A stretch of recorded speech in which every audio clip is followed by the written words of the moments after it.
Dua. Semoga Ibu. sukses. Oke, selamat malam Bapak Ibu. Iya, Malam, Bu. malam. Hari ini kita pelatihan IHT-nya malam-malam, tapi malam harus tetap semangat ya. Iya, Yes. Ibu. Iya, sebelum kita mulai, kita berdoa Iya, tentu, dulu. Bu. Sebelum kita mulai berdoa dulu ya Bapak Ibu, menurut agama dan kepercayaannya Baik. masing-masing. Kita berdoa dimulai.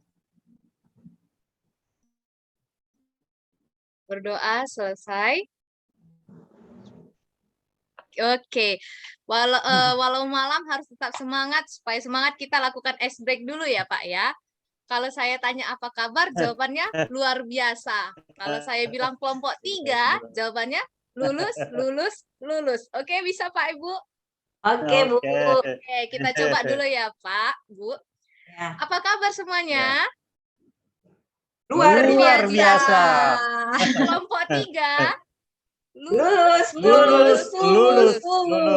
Oke, mantap. Walau malam suaranya masih oke semua.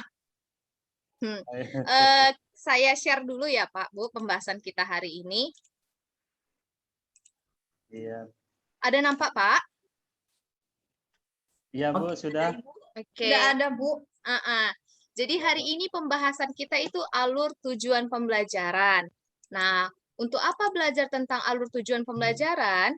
Itu peserta pelatihan, baik Bapak, Ibu, dan saya, itu dapat membuat alur tujuan pembelajaran di sekolah kita masing-masing dan membuat kesimpulan dari hasil diskusi kita pada malam ini.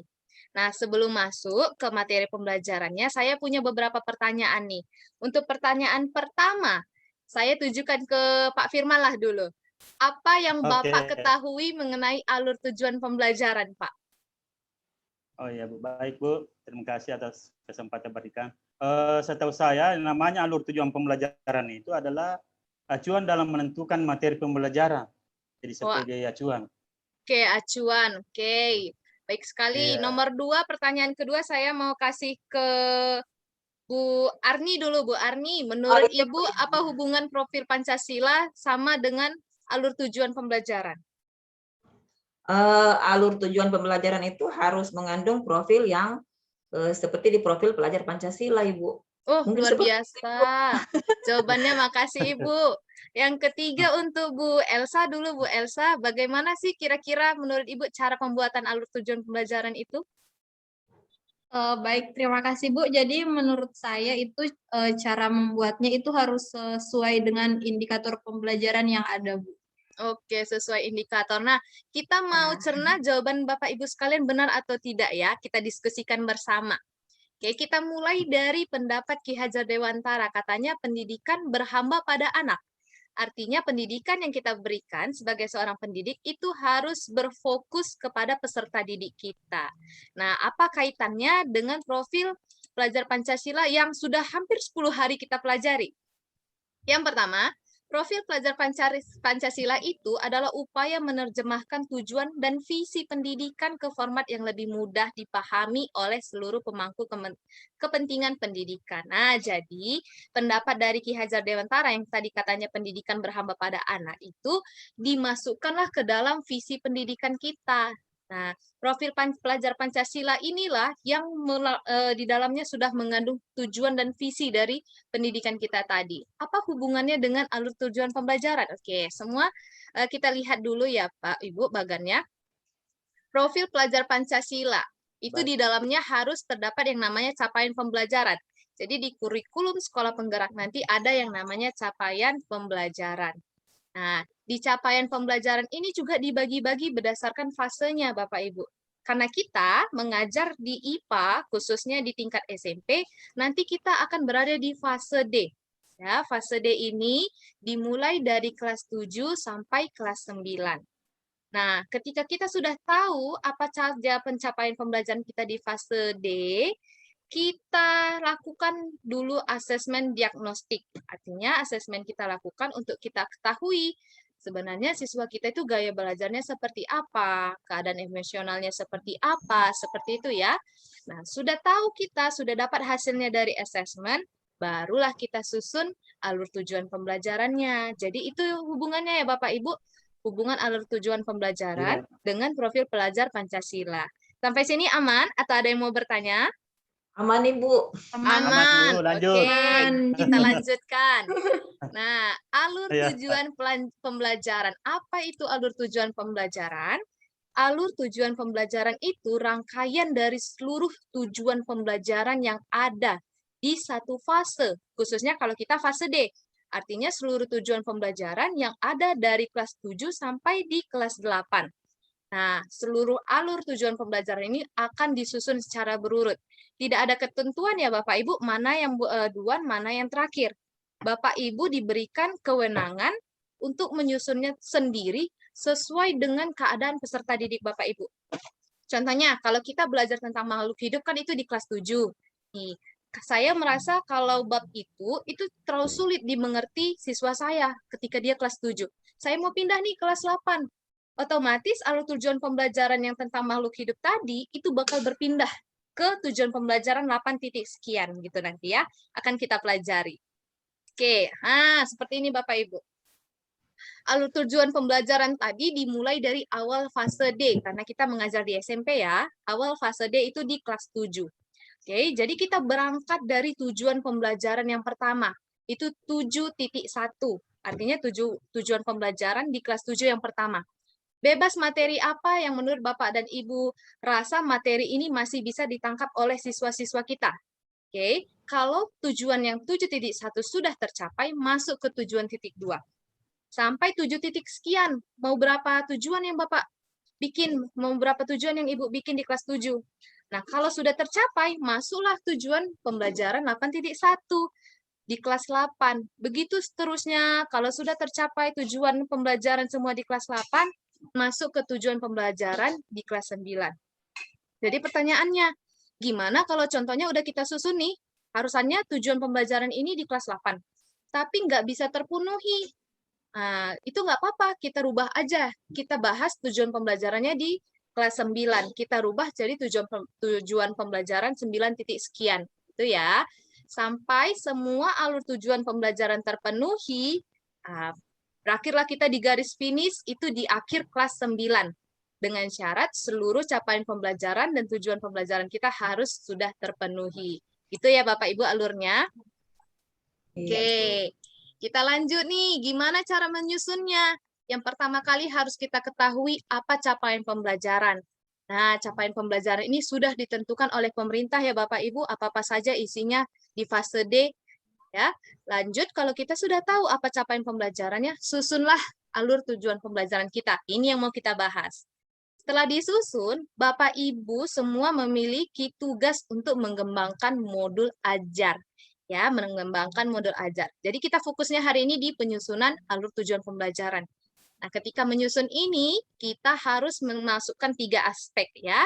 Yang pertama kompetensi, artinya kemampuan apa yang siswa kita miliki setelah terjadi pembelajaran. Nah, yang kedua itu ada konten. Konten itu ilmu pengetahuan inti atau konsep utama yang dipelajari selama pembelajaran tadi. Sedangkan yang ketiga itu variasi. Variasi itu artinya keterampilan berpikir. Atau dengan kata lain, siswa kita itu bisa memenuhi tujuan pembelajaran tadi dengan melakukan apa sih? Gitu ya. Saya kasih satu contoh Bapak Ibu. Katanya gini. Menjelaskan hukum Newton dengan menggunakan kata-kata sendiri dan menceritakan fenomena dalam keseharian dan menggambarkan hukum Newton. Gitu ya. Nah, yang berwarna kuning ini kan ada menjelaskan sama menceritakan ya kan Bapak Ibu? Itu menjelaskan sama menceritakan termasuk ke dalam kompetensi. Sedangkan hukum Newton itu kan topiknya, ya, topik dari tujuan pembelajaran tadi, berarti termasuk ke dalam konten.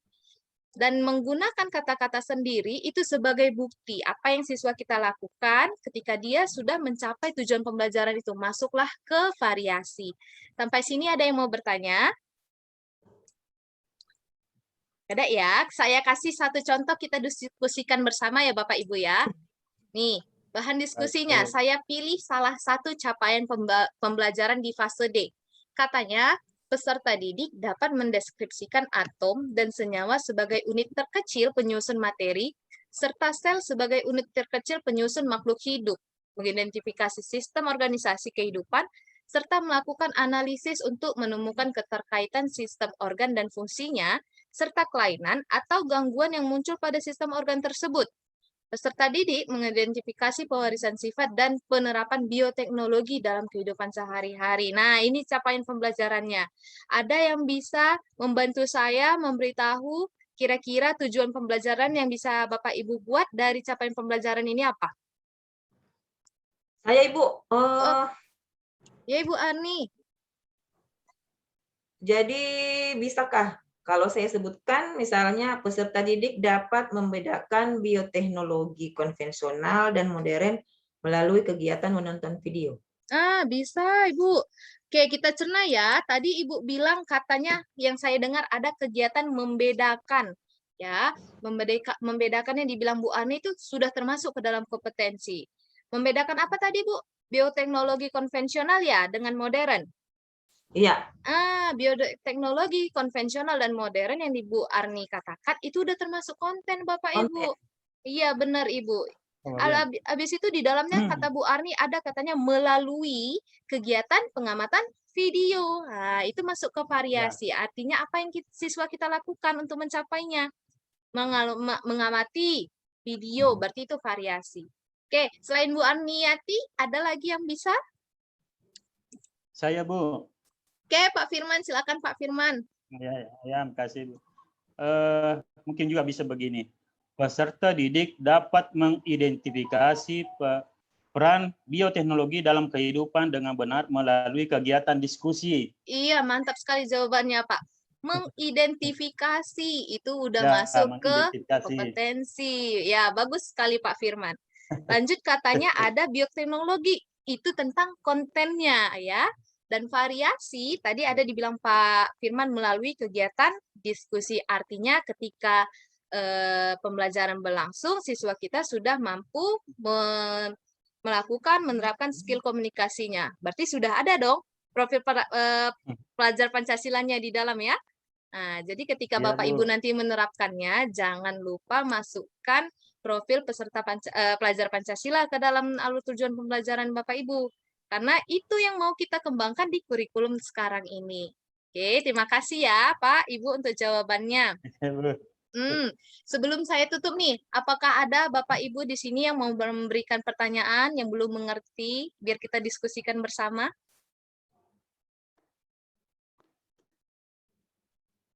Saya Bu. Oh iya Bu Elsa, apa itu Bu Elsa? Jadi yang ingin saya tanyakan di sini Bu, apakah alur tujuan pembelajaran itu ditentukan oleh jumlahnya? Oke, ditentukan oleh jumlahnya. Nah, sebelum saya menjawab, kira-kira Bapak Ibu yang lain ada yang mau menjawab pertanyaan Bu Elsa, mencoba menjawab? Oke, saya aja yang nambah ya, Bu Elsa.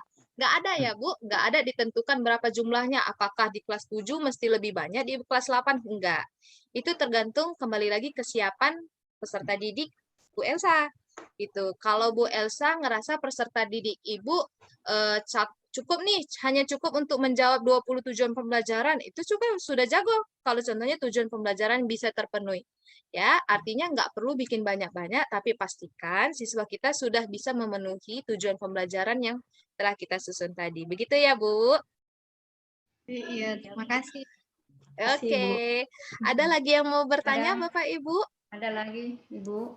Oh ya, Bu. Apa itu pertanyaannya, Bu? Iya.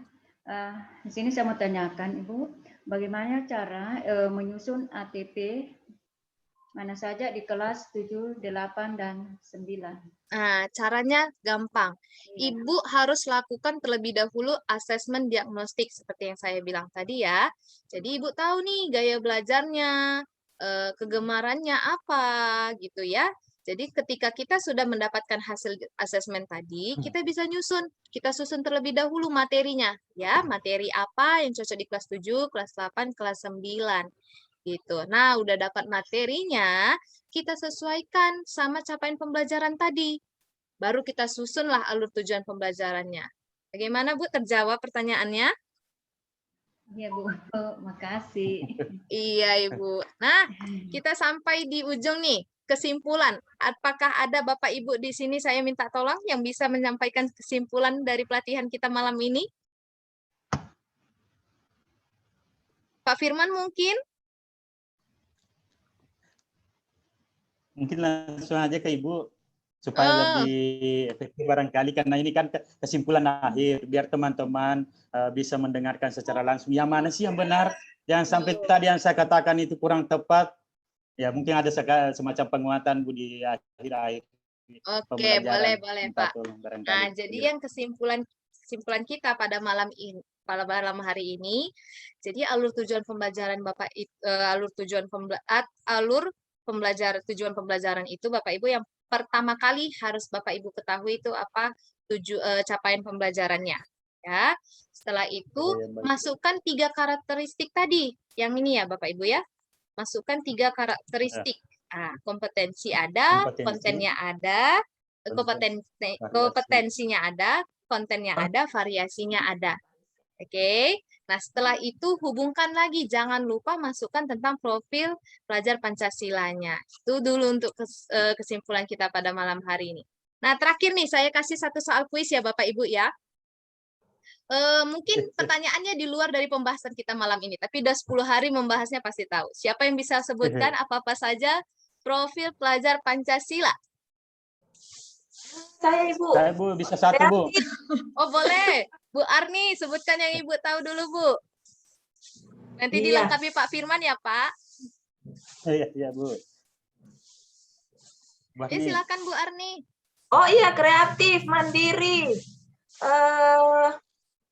gotong royong. Kreatif, mandiri, Ya, 3. Gotong royong. Oke. Dilanjutkan Pak Firman.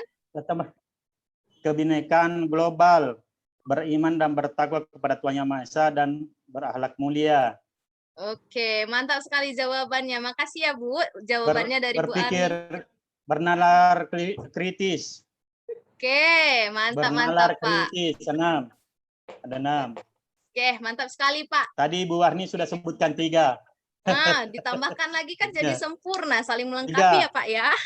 Iya. Sekian dulu ya Pak Ibu, pelatihan kita hari ini semoga bermanfaat, yang kita bahas bisa diterapkan di sekolah kita masing-masing. Ya, untuk menutup pelatihan hari ini kita berdoa kembali menurut ajaran kepercayaan kita masing-masing. Berdoa dimulai.